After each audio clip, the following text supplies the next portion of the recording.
Hello, my name is Abby Maloney, and this is Invest Insights, where we interview executives who are shaping our communities today. In today's episode, I speak with John Selden, the Airport General Manager for the Hartsfield-Jackson Atlanta International Airport. John, this past year has been quite different than anything the airline industry has ever experienced.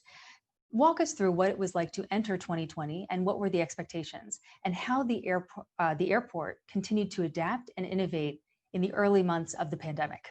So the expectations for Hartsfield-Jackson, we were the busiest airport in the world with over 900 flight operations and 110 million passengers. The closest airport to us was Beijing, and they were around 100 million passengers. The first 2 months of 2020, we were looking probably at a year projecting forward of around 113 million passengers, about a 3 to 4% gain, maybe 114 if the summer turned out well.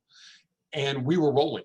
We had numerous projects in work to handle the increase in capacity. Now, you might think that 3% is not that much, but 3% to us is 4 million passengers. So, maybe 3.5 million passengers. So it's a big number. So our airfield is incredibly capable. We run 2,600 flights a day. We can easily get to 3,600 flights a day right now with our 5 runways without delays. But the terminal was constrained. So we were looking at ways of improving that process going through January, February, looking at the demand of the customers and the airlines and making it work with this tremendously bright future in front of us at Hartsfield-Jackson, where we have this incredible business model and this tremendous amount of passengers. And then it happened. March 11th or so, our passengers and our throughput through our TSA checkpoint basically took a nosedive. And I will tell you, on April 4th, we usually have around 310,000 passengers in the building a day. We had 9,000. So about a 97% drop. Our flights went from 2,600 on April 11th down to 450, and many of those were cargo.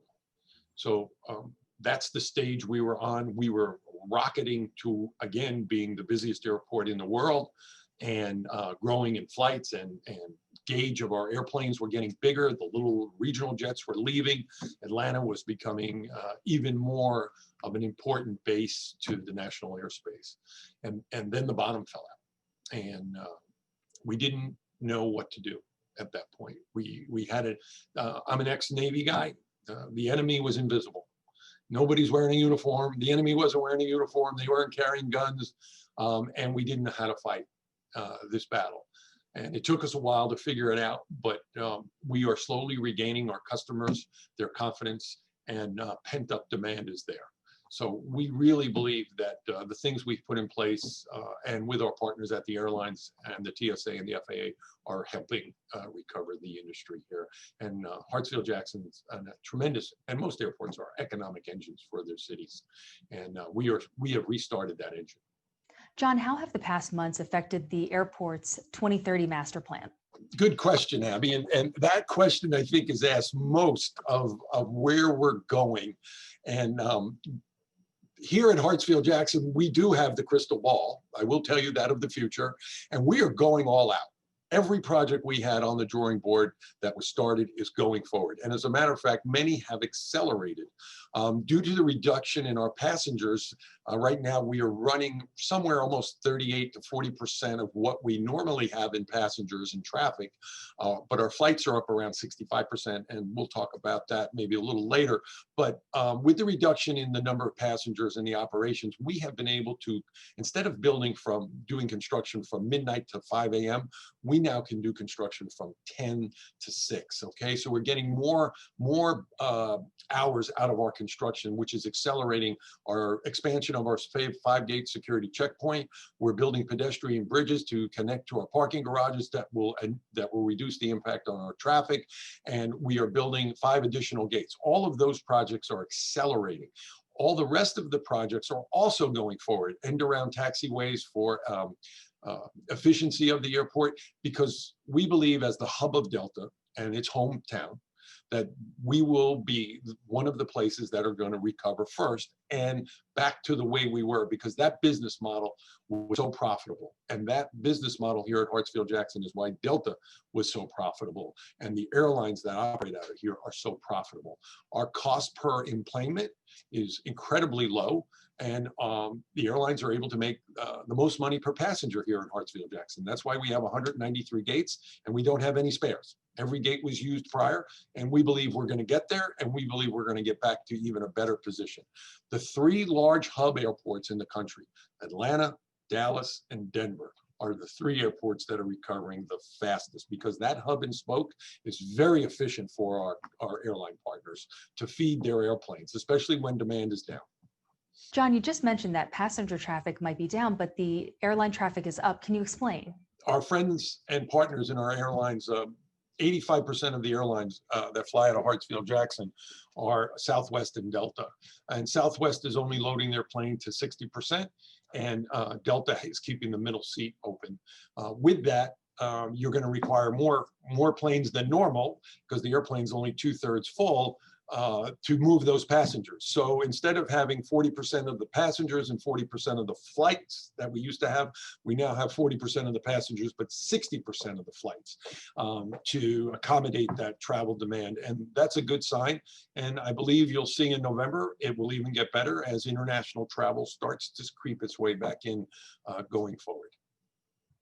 As the state continues to reopen and reignite the economy, increasing confidence among travelers will be a top priority. Can you speak to some of the tech, health, and safety improvements that the airport is taking to ensure that confidence?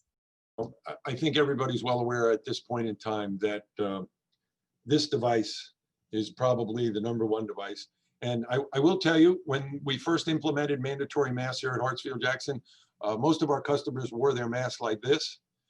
Then they went to this, and now they're finally at this point. So 99.9% of our customers are wearing their mask correctly. Also, we received from the FAA 5 million masks. We have warehouses full of masks here that we're giving out to our customers that would like them, employees.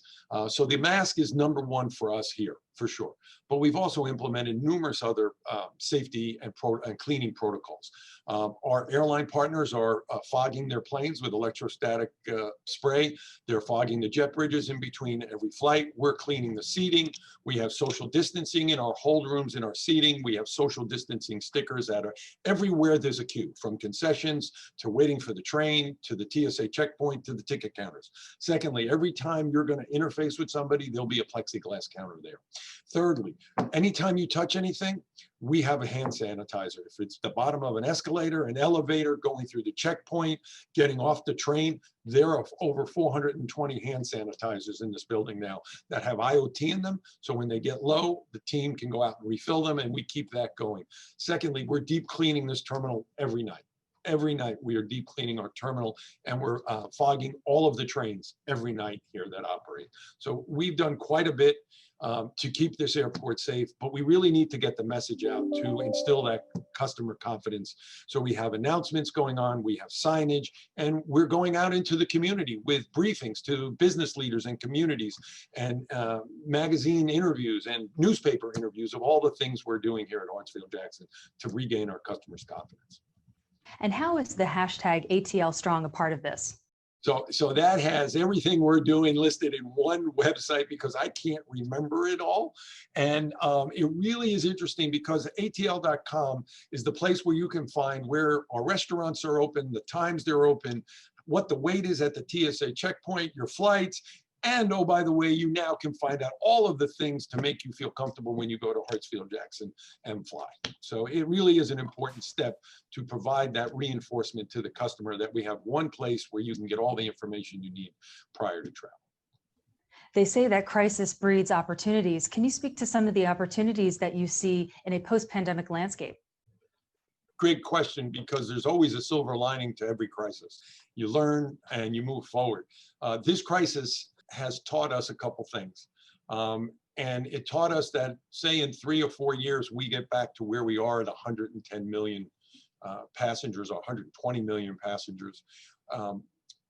Facial recognition and not touching things are going to be key. We're moving forward with facial recognition to verify who you are at our TSA checkpoint and at our baggage drop. Self-baggage drop. You don't have to wait in line anymore. You check in, put the tag on your bag, dump it on a belt and go. What is that going to do for us? Well, it's going to, help with the touchless pandemic kind of experience, but it's also going to give us more throughput through our airport as we recover. Another silver lining there. Secondly, all of the pieces that we are looking at to speed travel through. In other words, the security, the new screening equipment we're installing that will be better and faster will allow us to have more throughput. So that's one silver lining. Secondly, this pandemic has, as I mentioned earlier, has allowed us to accelerate certain projects that are critical as we recover to improve our throughput and make a more enjoyable, predictable, resilient passenger experience. Predictability is key. People don't want to get to the airport 4 hours before their flight just because there's a line at the checkpoint or they're worried about checking their bag. This is the way we are going to instill this resilient model that keeps the passenger moving going forward. John, you just mentioned the word resilient, and these past months have been incredibly difficult for everyone. What have they taught you about the word resilience? The first thing I want to talk about resilience is my staff. Amazing. I'm so proud of them. I have 1,200 staff here that work for us, and 850 of them have been coming to work every day.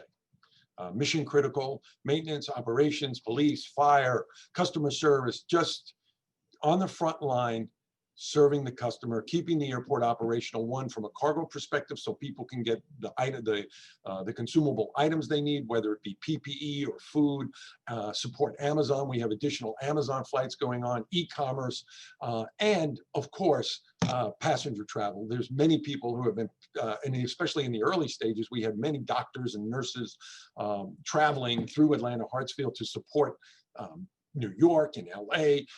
We needed to keep this airport operational, and the resiliency of my team, first of all, is just amazing. Secondly, our airline partners and all of the things they've done to keep their business model going without stopping their cash burn while still providing an outstanding level of customer service. I will tell you that right now our customer experience scores are higher than they've ever been. So are the airlines. It's just a way to do business and keep our customers coming back. So our resilient efforts and with our teams of people that are going forward are just the key to regaining this economic engine that we have here at Hartsfield-Jackson. Well, thank you again. That was John Selden, the Airport General Manager for the Hartsfield-Jackson Atlanta International Airport. My name is Abby Malone, and you've been watching Invest Insights. Thanks for tuning in.